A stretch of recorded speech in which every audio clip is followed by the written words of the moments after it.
Hello, everybody. We're back to what love is. And we said the first thing is love is patient. According to the first letter to the Corinthians by Apostle Paul, it talks about love is patient. So, what does that mean to be patient? So, an example, you, uh, I'll use a very simple example. I have a client who is tormented by a particular line of thoughts, and he's constantly thinking of negative, that things gonna get worse, and he listens to all this type of news that tells him things are gonna get worse, and he keeps saying, things are gonna get worse. So he's in this state of anxiety. He's restlessness because he's always looking forward for the worst to come, and nobody who is looking for the worst to happen can be at peace. So with him, since he is willing to endure longer than normal toward this idea or perception of worse is to happen, guess what? He's demonstrating his love toward the worst he is expecting to happen. I have another person. He always talks about women. Women are this, women are that, meaning that women are B, women are you cannot trust them. He comes up with all these jokes about women, and he's always in a relationship that are not pleasant to him.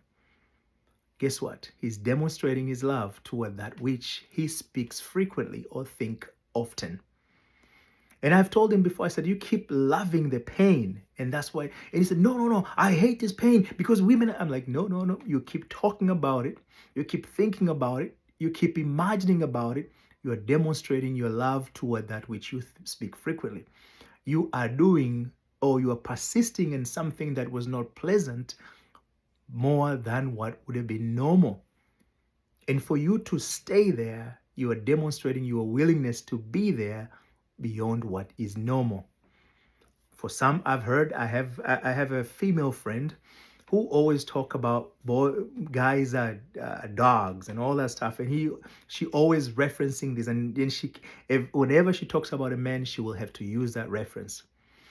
And I told her one day, she said, I always have these men that I said, because you always focusing on men being dogs.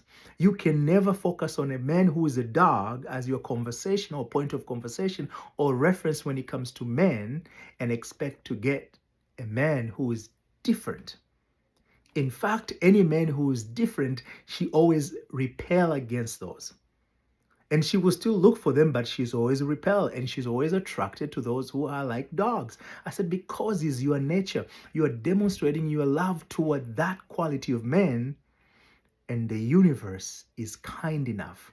God is merciful enough to love you enough to give that which you ask.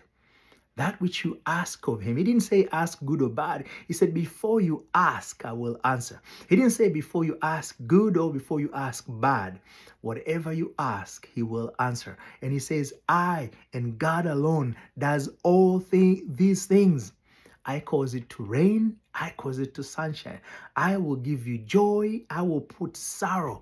I and God alone does all these things. Not I, but God says I and God alone, and me alone does all. So if God does it all, and you keep talking about God, men's are dogs or women's are bitches, whatever the cases you're saying, do not be surprised when you keep getting what you're getting. That is your demonstration of love toward those things. Please comment, like, share, and save this video, because your future will appreciate you if you keep revising this and start changing what you say frequently, what you think more often, and start demonstrating your love in terms of your thinking, of your persistent, of enduring beyond what is normal over that which you would appreciate to have. So, that being said, for more resources, check my link up on my profile, and you will get some free resources that will further enhance this journey of demonstrating love as you want it to be. Until then, I'll be back.